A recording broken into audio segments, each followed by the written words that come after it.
Cashflow Diary Podcast, episode 318. Welcome to yet another exciting episode of the Cashflow Diary Podcast, the podcast that teaches you insider tips, tactics, and strategies for creating leverage streams of cash flow into your life. Learn from top-performing entrepreneurs, business owners, investors, and thought leaders from across the globe as they share their secrets to success. Like what you learn on this and other Cashflow Diary podcast episodes? Go to learninvestingnow.com and sign up to receive powerful tips and information that will help you succeed as an entrepreneur and investor. Now, here's your host, investor, entrepreneur, business owner, educator, speaker, author, and master facilitator of Robert Kiyosaki's cash flow game, Jay Massey. All right, ladies and gentlemen, welcome to another episode of the Cashflow Diary Podcast. I'm your host, Jay Massey, and I'm glad that you are here today because here's what I know. I know that many of you that are listening today, you eventually want to, well, you don't want to work anymore. That's why you're listening. You're like, how can I possibly work less, retire in some place, hopefully eventually, but maybe there are other options that you've not considered. Many of you know I've spent some time overseas. I grew up overseas. I've visited many, many countries, especially in Eastern Europe and Belize and many other places. But you also know that people live there. But have you ever considered being anywhere other than the country you were born in? Well, today's guest would be considered the world's foremost authority on subjects like living, retiring, and doing business overseas, meaning outside the U.S. And she's been doing it for such a long time. It's probably easier to get a list of countries she hasn't been to than the 50 countries she has. She's invested in real estate in 23, established businesses in 7, renovated historic properties in 6, and educated her children in 4. That's called her passport is full, and she's got a lot of information to share with you and I. Help me welcome the publisher and founder of Live and Invest Overseas, Kathleen Peddicord. Kathleen, you there? I'm here. Hello. Thank you very much for that very, very gracious welcome. I'm glad to have you because one of the things that I do consider as a benefit of how I grew up is that I actually missed everything that happened in the United States from 1979 to like 1991. So everything that everyone talks about the 80s, and I'm like, I wasn't here. So I don't know anything about it. But I actually consider that an advantage to some degree because I did learn different things about different cultures growing up overseas. So tell us, how on earth did you even start that? For me, it was organic and almost accidental. On the one hand, I had an idea that I wanted to live outside the States, and I had this very old world, fairy tale-ish little girl idea about living in Europe. I like castles. I like old buildings. I like all of that romantic idea that we Americans attach to the continent and a continental lifestyle. So I had that from an early age that I wanted to live in Europe, but I had no specific agenda for how to ever make that happen. And it was really just a kind of romantic daydream. But then I went to work right out of college for a small Baltimore-based publishing company because I wanted to be a writer. And I took a job as an entry-level editor in a publishing company that it turned out had a big interest generally as an institution in living, traveling, investing, and buying real estate and running businesses in places outside the United States. So the owner of the company, who was my boss and eventually my partner for decades, which gives away my age at this point, but I worked with for a very long time, he had a very big personal interest in the world beyond the United States and diversifying his business, his investment life, and his personal life. And I was able to kind of ride along on the coattails of that for years, starting from the age of 22, just out of school.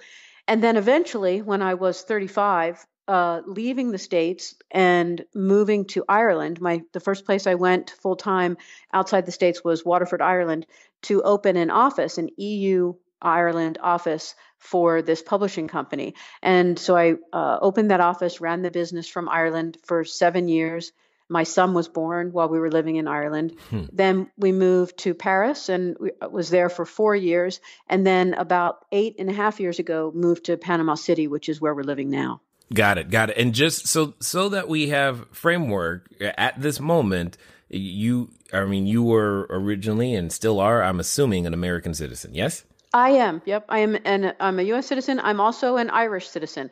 I was able to acquire an Irish passport because of our extended residency in Ireland. So my family, we have also Irish passports, which I think is very nice because it's an EU passport, which means that the kids, not only my husband and me, but the kids can go to school, live, or work anywhere in the EU. Well, there's an option that's different. Yeah, exactly. I think a second passport, in particular, a second passport to an EU member country, I think opens a lot of doors for anyone, but especially for a kid, going to school or getting a job initially. It means that you've got all those countries to choose from. Okay. I'm getting ahead of myself, and I can see that this is going to go in many different, in wonderful directions already. So I've got to actually back up and ask you the same question that I tend to ask everybody when they are here for the first time.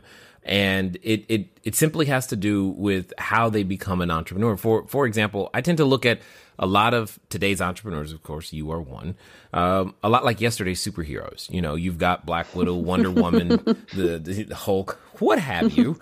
And I think entrepreneurs and superheroes have a ton in common because occasionally we get dressed up. We at least in our minds are flying around and saving our customers, right? And using our special abilities. But also like superheroes, before, Spider-Man was climbing walls, he was just kind of taking photos and doing the whole, photojournalism newspaper thing. Right. Day-to-day life. Yeah. Right. He had a beginning. So before all the countries that you've now visited and worked in, before your own, before live and invest overseas, before all of this, what we really want to know is, who is Kathleen Peddicord? I am a small town girl. I grew up in Baltimore, which is I don't know if you've ever seen the television series The Wire, which made Baltimore kind of infamous, but it showed, Baltimore is a down and gritty working class blue collar town. For a while had the biggest murder rate in the country, murder by gunshot. So that was that's the reputation of Baltimore. That's where I grew up. And my family still lives in Baltimore. I have lots of friends there. I wanted to be a writer. So I was a small town girl I did have big ideas about wanting to travel, and I wanted to be a writer. That was what I've had in my head since I was in the 6th grade, I think. And so as I say, I took a job out of school with a Baltimore publishing company because there's not a big publishing industry in Baltimore. I was engaged when I graduated college, and so I didn't want to leave Baltimore to go to, say, New York or somewhere where there would be many bigger opportunities in publishing. So I kind of took the job I could find in publishing in Baltimore, and I was an editor. So for years, what you're describing for Spider-Man, day to day taking photographs, literally that was my life. I wasn't taking photographs, but I was editing copy. I was a proofreader and a copy editor. Then I was an editorial director, just working my way up through the ranks as an editor. Interesting. Okay. Well, and here's what I've also learned, having talked now to a number of entrepreneurs, is that there's this path that we're on. It sets out and we end up where we are through a series of circumstances, but we're always faced with a choice. That choice is what I like to call that superhero moment. There's a moment in which you realize, hey, I've got a special ability. And then a second decision has to be made. Am I going to use it for good or evil? I.e., how on earth am I ever going to leave the job behind and go do this thing that I feel called to do? My question to you is, how did you discover that special ability for yourself? Well, I did have an actual aha moment that I haven't really ever talked about, but I was working with the publishing company I went to work for out of school for 23 years. This goes back to about almost 10 years ago now.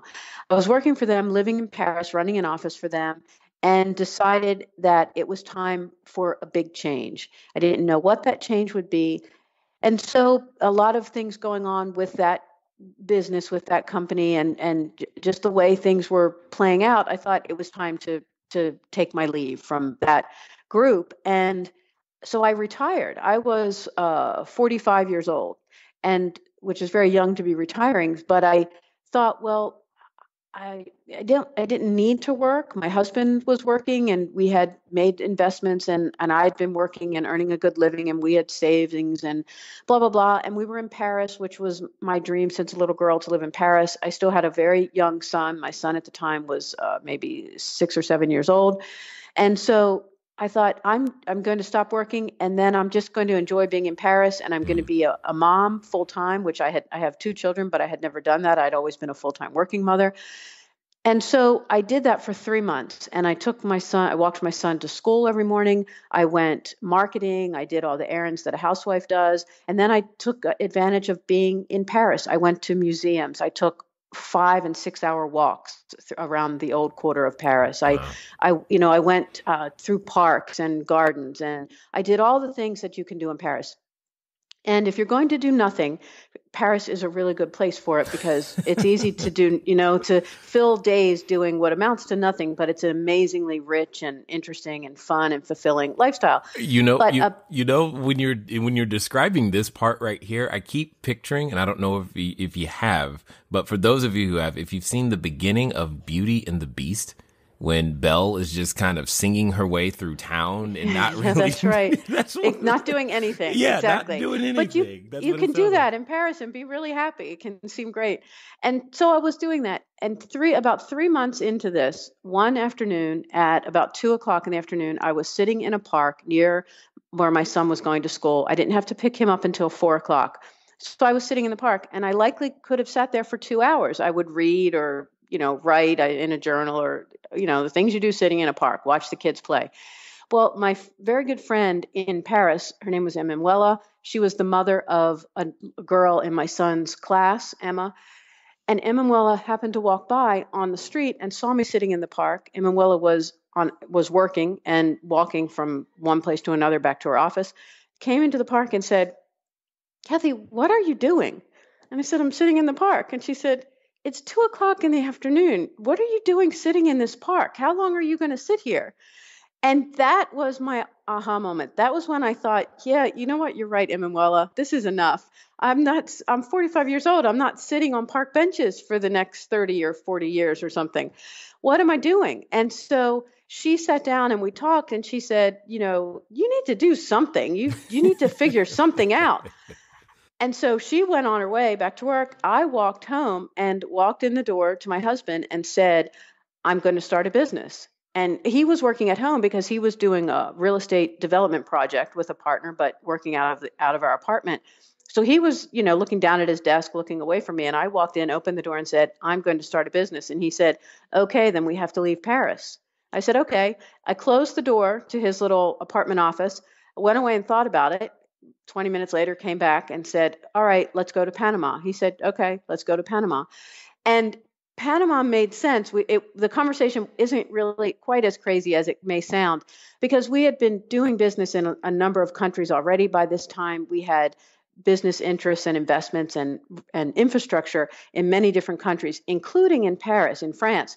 But we knew from the experience that we'd had to that point that France is no place to try to start up a business. France is not a place to be an entrepreneur. The French don't appreciate it. They don't value it. They make it really hard, really expensive. Sounds like California. Bureaucracy is a French word. Exactly. And California may be more and more like France all the time. Labor law so heavily favors the employee. The taxes are so high. The cost of operating in every way is so high. So whereas at the same time, we knew Panama was the opposite situation. Panama at the time, and still today, because it's more than 9 years later, but Panama is working so hard to attract foreign investors and entrepreneurs. And the country offers many incentives, especially a lot of tax benefits. It's possible to find a very educated English-speaking labor force here to, put in place all the infrastructure you need for various kinds of businesses, especially an internet business, which was what I knew I wanted to do. And really, all things considered, and we did go away and look at it a little more closely and have more conversations following the one that initial afternoon.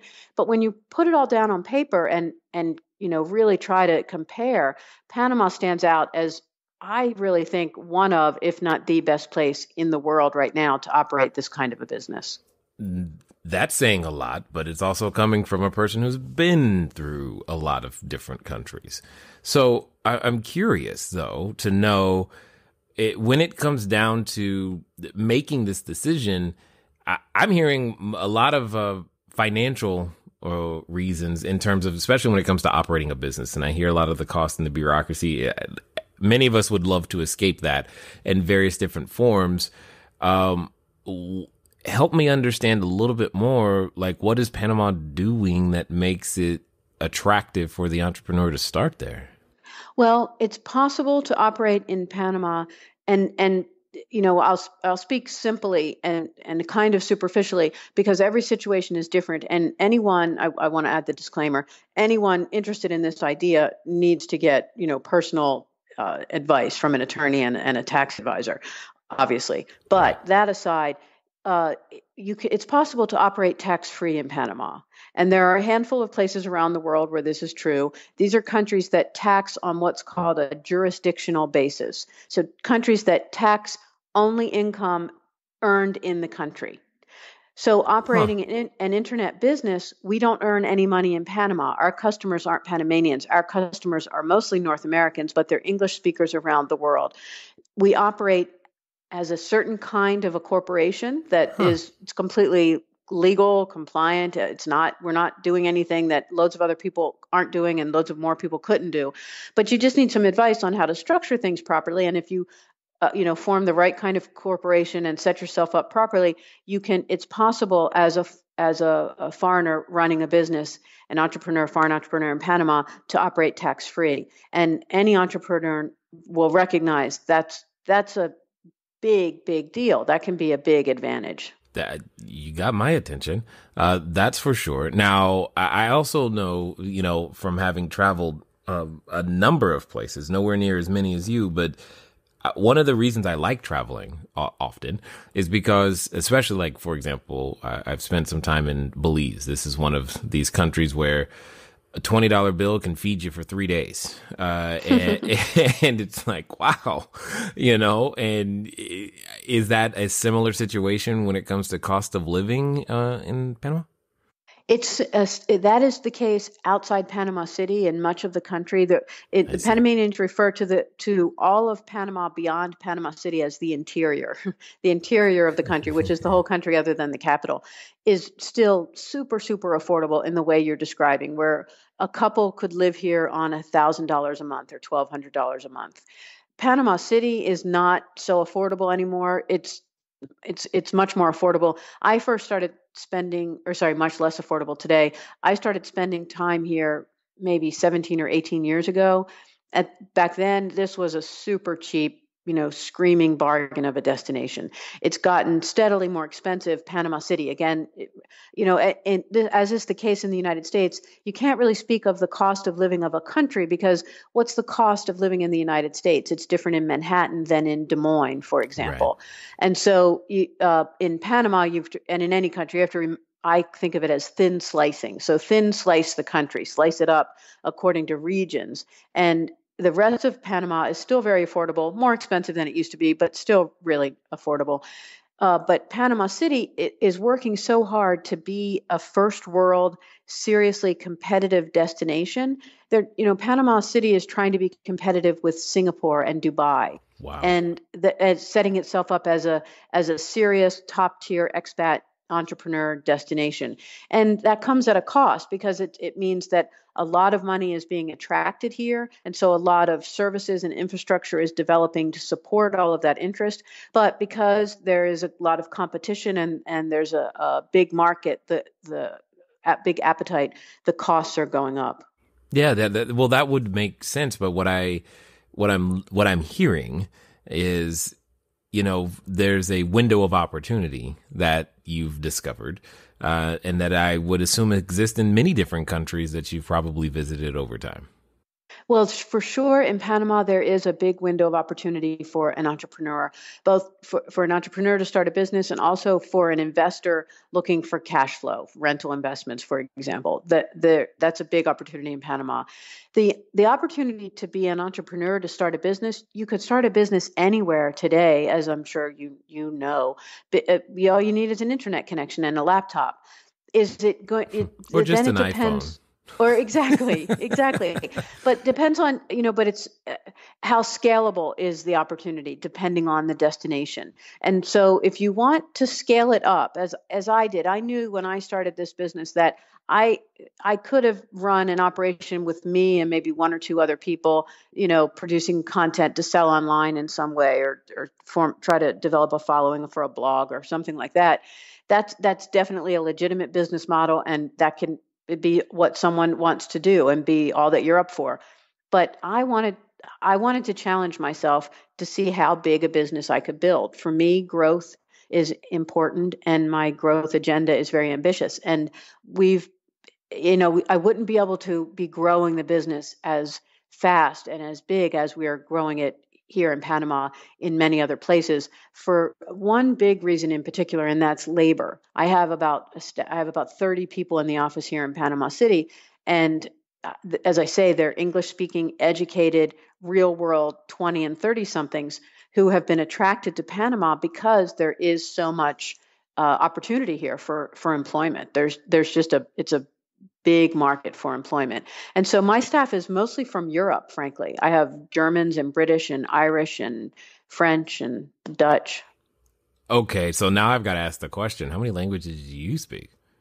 Have to be embarrassed to admit I speak a little French and a little Spanish, but neither of those languages nearly as well as I should after all this time. My children are both fully trilingual and speak French, Spanish, and English all fluently, and I embarrass them when I go out with them. So do the kids ever start talking in Spanish around mom so mom can't understand? They do, in French mostly. French. They do. They definitely will have, because we lived in France, in Paris, for those 4 years. And my son was 4 when we moved to Paris. He was 8 when we left. And so those are very formative years. And so he started school in Paris, for example. So the first language he learned to read and write was French. So for him, really, French is probably in many ways his first language. He only speaks English with his family, with us at home.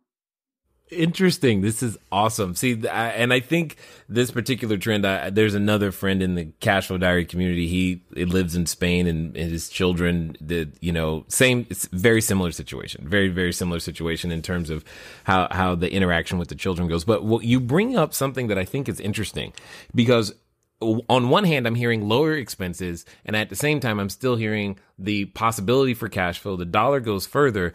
It seems like retirement is more of a possibility for more individuals if they're willing to consider something outside of what might be their home country or backyard. So what's a realistic amount, would you say, for someone to make retirement possible, in a country like Panama? Really, $1,000. It can be done on $1,000 a month. I know people doing it on. Hold on. Yep. Hold on. Somebody was on the treadmill. They probably choked or something when you said that. So I just want you to repeat that one more time so that they can hear the same number. Go for it. On a couple, and I'm speaking about a couple. We do budgets for all these countries we write about, and we always address the budget from a couple's point of view, because frankly, it doesn't make that much difference to a budget. But on $1,000 a month, and that's true. I could think of a dozen countries where you could live a comfortable, interesting life on $1,000 a month. And as you say, most everybody can come up with $1,000 a month for retirement. Well, yeah. And I mean, that's only a few properties. Yeah. Well, exactly. That's really what translated in my head is, you've got, your worst case scenario is it's 5 single family houses, 1 apartment building. That's 1 short-term rental property will produce that, and you're done. That's really what I just heard. That's definitely true. That's insane and awesome all at the same time. Now, how complicated has it been? Because I've worked with a number of overseas individuals from Canada, Germany, UK, just various other places. Moving money amongst Americans is often very challenging internationally back and forth. Has that been, I mean, you've done business in so many different places. I'm assuming you are well versed with FATCA and all of the Patriot Act in more ways than most people would want to be. Well, you're right. This is really a challenge right now. This is, I think, the biggest challenge for an entrepreneur, an expat entrepreneur, someone trying to start and run a business an American trying to start and run a business in another country. The post-FATCA stuff, and then the more recent thing is the U.S.'s crusade against money laundering, their anti-money laundering crusade, which again is challenging banks around the world to act as policemen, and all of the reporting and compliance required is making it very difficult to do even mundane, completely benign, completely innocent things with your own money around the world. Difficult and more expensive all the time because the high costs of FATCA compliance are being understandably passed on to the clients. And so banking fees for offshore banks are often very shocking to an American who's used to free checking and all and things like that. And in the offshore world, that's not the case. Yeah, well, you know what? And I just realized something. I've done this before, and I did it again. I took us a place without. Some people might not know what FATCA is. So can you put it in simple terms? Okay. As you can tell, there are many, many different things and facets to placing your capital all across the globe. And there's going to be many more. And some of you might feel a little overwhelmed, but that's okay. Let's talk about something, though. Where you start isn't necessarily where you stay. Why am I saying that? It's because many of you want to start in your home country, and that's completely fine, but there's also opportunity all across the globe. Those are the things that are important to understand today, is that you and we all have the ability to go across the globe to be able to find opportunity. It doesn't mean we're restricted to our own borders. So you're probably figuring that out, but you're also figuring out there are new things that you've got to learn too. And that's okay. Speaking of some new things, picking up new skills, why don't you grab a copy of my book, Cashflow Diary, 10 Steps to Creating Wealth in Any Economy. Go over to cashflowdiary.com/free book. Again, that's cashflowdiary.com/free book. And fix yourself right on up. Just name an email and we'll send it straight on over to you. Let's get back to Kathleen. FATCA is, I can't think of what it stands for, but it's a consequence of the Patriot Act, you put me on the spot. It's a symptom, a little piece of what was called the Hire Act. The Hire Act, which was a very misnamed piece of legislation that ostensibly was about creating jobs, but it had this piece in it. And this is how these pieces of legislation get passed. Something like FATCA gets passed because it's a tiny piece of 1,000-page piece of legislation. But what FATCA has required is for any bank that wants around the world that wants to continue doing business with U.S. banks to report any account and account activity of any American clients to the IRS. And so it's the most extraterritorial piece of legislation in U.S. history. I think in global history, it's just maddening. It leaves me speechless when I think about what the U.S. did, what the IRS has managed to do here. And the most ridiculous part of it is that the rest of the world has now, I think FATCA has been in place for it's several years, maybe 5 years. 5 years later, world banks are complying because they have no choice. Because what is a bank going to do in Panama or Andorra or Uruguay or wherever? Their choice is to not work with U.S. banks, but most all transactions at least go through a U.S. correspondent bank. So even if you're not directly talking about a transaction that comes to or from a U.S. bank, it's likely passing through a U.S. correspondent bank, coming or going wherever it's going. And so a bank in Uruguay, what are they going to do? Be shut out of the U.S. banking system? Or are they going to say, okay, U.S. government, we'll do what you want us to do. We'll institute, put in place, invest in all of this infrastructure for reporting compliance that banks have been 5 years dealing with it, and they're still not completely compliant because just of the enormity of the whole thing, the enormity of investment of time and cost. And so now Americans, they have to take for granted that whatever bank account you have in another country is naturally and necessarily going to be, the IRS is going to be notified of it by the foreign bank, which shouldn't actually be a problem for an American, because an American with a foreign bank account is meant to report that fact to the IRS himself on his FBAR, now called the FinCEN form, the FINCEN form, which you need, if you have a foreign bank account, you're meant to file every year. Right. And this continuing reporting requirement, let's just translate that into it costs more money, guys. Exactly. It costs more money. Yeah. And it's a big hassle. All kinds of now documentation is required for even the simplest thing. Even we deal with a lot of banks in a lot of countries on a daily basis, just in the normal course of our business, just paying writers or paying vendors or whatever. No, totally natural, normal things for a small business owner to do. But the requirement for documentation from the bank can be really big. It will drive you crazy. Our accounting staff spends a fair amount of time just responding to banks' requests for documentation. What is this money? Where did it come from? Why are you sending it here? What's it being used for? Absolutely. And I guess with a business that is definitely based online, one of the things I like about technology is that, your workforce expands because you can access so much talent from so many different places. But yet little things that like this can get in the way to make doing business in multiple countries a challenge. Has there been anything else that you found, either specifically, say, in owning real estate in foreign countries, that's been uniquely problematic? I think that that it is more challenging for sure to manage a rental property in another country if you're not living in that country. So we have some rentals in Panama City, and that's not that big a deal. We're here if there's a problem with the tenant, if there's a repair required, or the normal things that come up with a rental property, we can go over, or we can send one of our staff over to deal with it immediately and efficiently, from the scene in real time. But we have rentals as well in a half dozen other countries right now, and if something happens to our rental in Medellin, Colombia, or in Portugal, we have a rental on the Algarve in Portugal, for example. If something happens there, well, we can't get on a plane and fly to Portugal overnight to go meet with the plumber to talk about how to repair the leak in the bathroom.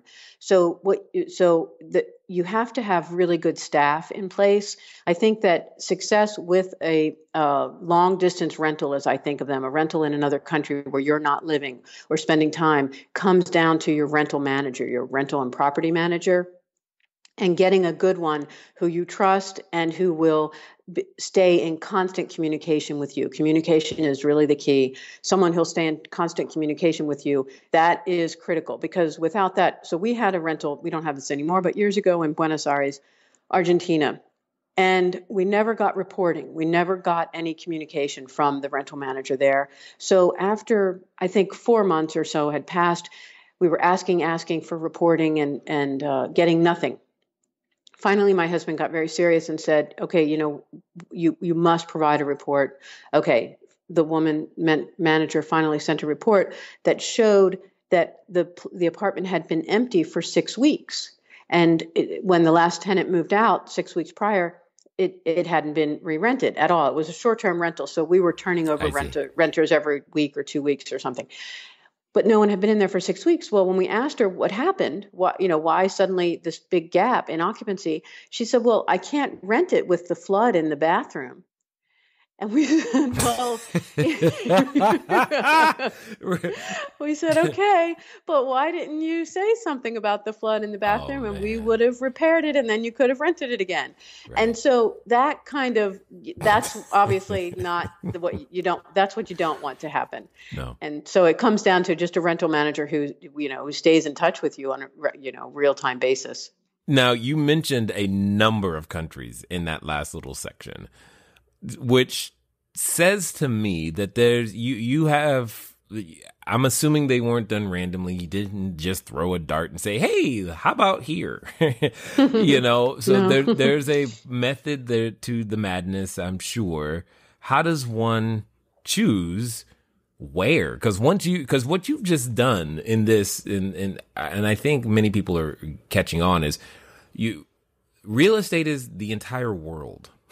We just went Exactly. from my backyard to anywhere. Now Exactly. the question of where becomes really, really huge and that much more complicated. How on earth did you choose? Well, there are a lot of answers to that question, but for me, the most important one is, well, let me back up. I guess it has to be a two-part answer. One, obviously, you're choosing a market with a proven rental track record, a market with an active rental demand of a particular kind. It can be a short-term tourist demand. It can be a long-term expanding middle-class demand. It can be commercial demand. There's some proven demand that you've identified and that you believe is going to continue and that you can tap into. That has to be the starting point. But then as important for me, the other answer to the question how we've chosen the places where we have invested in rental properties is they're all places where we like to spend time personally. They're all places where we want an excuse to travel as often as possible.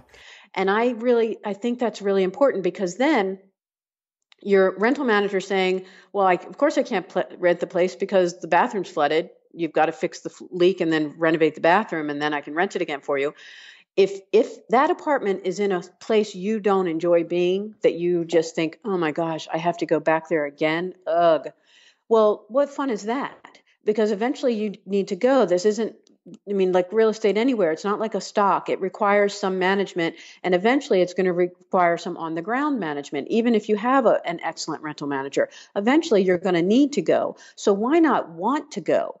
Why not invest in rental properties that have real and substantial investment return potential, yield potential, but that are also places where you think, when you're at your desk at home or doing what you do otherwise day to day, boy, I can't wait until the next time I have to go back to check on that apartment. Or, boy, I think I really need to go check on that apartment. Let me see what works in my schedule. And then the travel, as an aside, the travel to and from these properties when you're going to check on a rental investment is tax deductible. So the trip to go to a place that you want to go to anyway, to check on an asset that's producing a return for you, can be tax deductible. But really, for me, I think you can't underestimate, and I really strongly recommend against ignoring or downplaying the personal part of this. Choose places where you and your partner, your spouse, your children, your best friend, where you're going to enjoy going year after year. Yeah, I totally agree. People ask me all the time, there's certain places specifically in the U.S. They're like, Jay, what about Michigan? And I'm like, no. They're like, right. Why? I'm like, it snows. But, exactly. But this deal, it's half off. I don't care. Exactly. Snows. It's never the want same to idea. go there. And I love it, because it never hurts to have a nice fruity drink while you're waiting on the painter to finish their work. Exactly. No, I think that's the idea. And the most successful investments that my husband and I have made have definitely fallen into this category. And so my husband is definitely the investor. He's the numbers guy. He puts everything into a spreadsheet, boils it down, figures the percentages, the yields, the occupancy rates, all of that. And I understand, obviously, that's really important. But I value that, of course, and I pay attention to that. But then I'm the one who comes behind and says, but that's not a place that the kids are never going to come there. If we're going to be spending time there, the kids are never going to come with us. So couldn't we think of this place instead? Because there are so many choices, as you say. Right. If you find a place where you can put down on paper, oh, this will bring us a great investment return.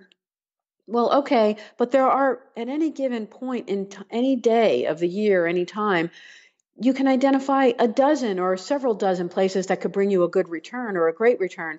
So among them, choose the ones that just appeal to you and your family personally. Got it. So now I'm going to put you on the spot. Top 3 places in the world, according to Kathleen Peddicord. For investing or living, retiring? Yes. Okay, fair enough. I would put Medellin, Colombia at the top. Okay. For investment and for lifestyle. Medellin is a beautiful, charming, pretty safe city with great weather, great people, and super low cost. The US dollar is really strong against the Colombian peso right now, stronger than it's been in decades. Okay. So the dollar goes really strong. This is a place where you could feed yourself on a week on a $20 bill. Medellin and Colombia are much cheaper than Belize, for example, at the current exchange rate, much cheaper. That's not possible. It's amazingly cheap. And Medellin is a real city. This is a really interesting thing that I think many people realize. Medellin is like a European city. It's a very Euro chic city. It has everything you think of in a real city, 5-star restaurants, shopping malls, whereas Belize I love Belize. I'm not dissing on Belize. I love Belize. I have lots of friends there. I've been spending time there for 30 years, and we have many investments in Belize. But Belize, I love for its simplicity, its rustic charm, its back to basic living, and it's the best of nature and all of that. But Medellin, Colombia is a real city. It's an artist city. It's the publishing hub of Colombia. It's the hometown of the artist, the sculptor Botero.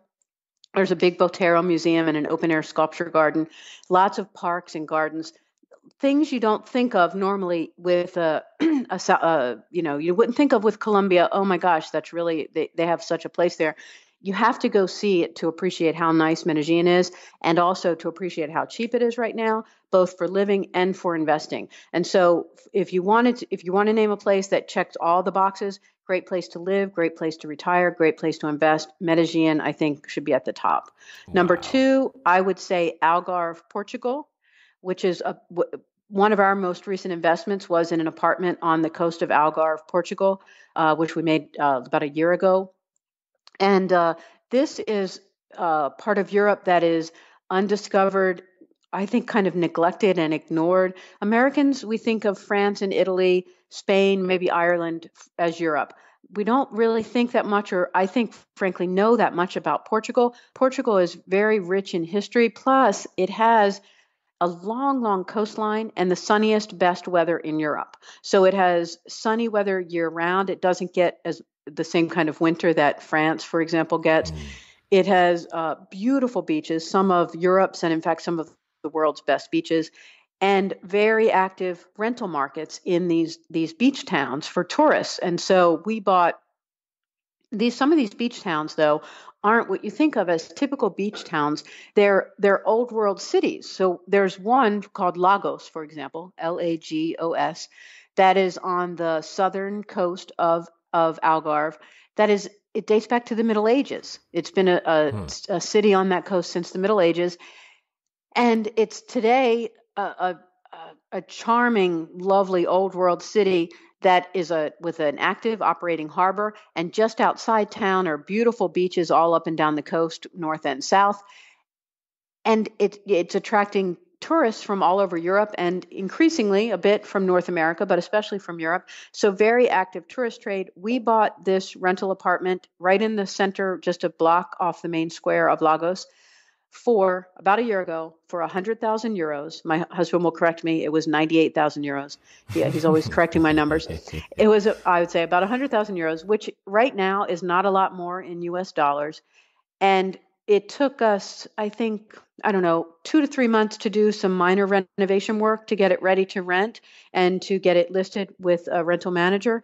And we've put it up for short-term rental. It's been better than 90% occupied since it's been on the market for about 8 months. Nice. I love this. Does anyone ever tell you, though, that when you're talking, it sounds like a vacation, they just close their eyes? So what's number 3? Number 3 is harder because I'll give you 2 choices for number 3. Okay. One would be Panama, just outside Panama City, in the Panama Beaches area. It's called the Panama City Beaches area, just outside Panama City. This isn't going to be as super cheap as Medellin or Lagos is right now, or the Algarve coast of Portugal, but very active rental markets, thriving and booming and growing rental markets, and still possible to buy a condo in this beaches area for, say, $200,000, $200 to maybe $250,000. So not super expensive, and the returns are solid. And I think that there's a lot of appreciation upside in the asset, in the properties, and definitely very, very solid return to be had from rental, and financing is a possibility in Panama for the foreign buyer. Wow. So that would be a great choice. The other choice I might put out there alongside that as a number 3 would be Las Terrenas in the Dominican Republic. And this is a Caribbean island town, beach town, that with a big French population. It's a very funny thing. About 30 years ago, a few French people came to Las Terrenas, loved it. I mean, this sounds like a silly thing, but this is really what happened here. Just came to it for a vacation in the Caribbean, loved it, decided to stay, sent back word to all their friends and family back in France about how amazing and cheap and beautiful this place was. And in the 30 years since, loads and loads of French have come. It's just organically evolved into a big French expat community. And so this beach town is everything you think of as a Caribbean beach town. White sand beaches, the cute little brightly painted, colorful clapboard houses right along the water that are bars and restaurants and all of that. So it has everything you think of in a Caribbean beach town, and it's very cheap, just like you hope a Caribbean beach town is. But it has also this French flavor. So figuratively speaking, this French culture that's become a big part of this region of Dominican Republic now. So there are bakeries and really, really good restaurants serving good French wine, and you hear French spoken on the streets a lot. People kiss each other on both cheeks in greeting. So it has this real French flavor to it that I think makes it more interesting than just your typical old run-of-the-mill Caribbean beach town. And again, this is a market with a very active and I think growing rental pool and rental potential. And so another really good cash flowing yield option. Got it. Man, how do you focus when you look out your window, you see a postcard every day? I don't even get it. You know what? Around my office, I have on the walls framed photographs, and some little paintings of a lot of the places that I really like to spend time, including places that we're talking about, places where we have spent time. And so because meanwhile, back in the office, I am just running a business. And anybody who's doing that, all of your listeners who run businesses know that day to day, it's a lot of work. This is all great and fun and exciting. And it is. And there is that element to it for sure. But it's a lot of work. And I spend a lot of hours like everybody else with a business at a laptop, just working. But in my office, I have these photos and little paintings. So when you just can't stare at your laptop screen anymore, I can sit back and look across, and I see, for example, a photograph. We're talking about Belize, and in Cayo, Belize, there is a little cafe restaurant called Evie's in the center of San Ignacio, the biggest town in Cayo, that's been there forever. I went there on my first trip to Belize about 30 years ago. It went out of business for a few years, but recently came back, and a friend in Belize, when it was reopened, took a photograph and sent me this photograph of the front of Evie's, of their hand-painted sign. So I have that on my wall, for example, for daydreaming. Just in case. Yeah. That's awesome. Absolutely love it. Now, when it comes to live and invest overseas as a business, that basically, would it be fair to say that what you just talked us through is what you guys write about on a consistent basis? Exactly. Everything we're talking about, this is what we write about. This is the kind of information and ideas that we publish. And the core thing that we do is a big part of what I do every day.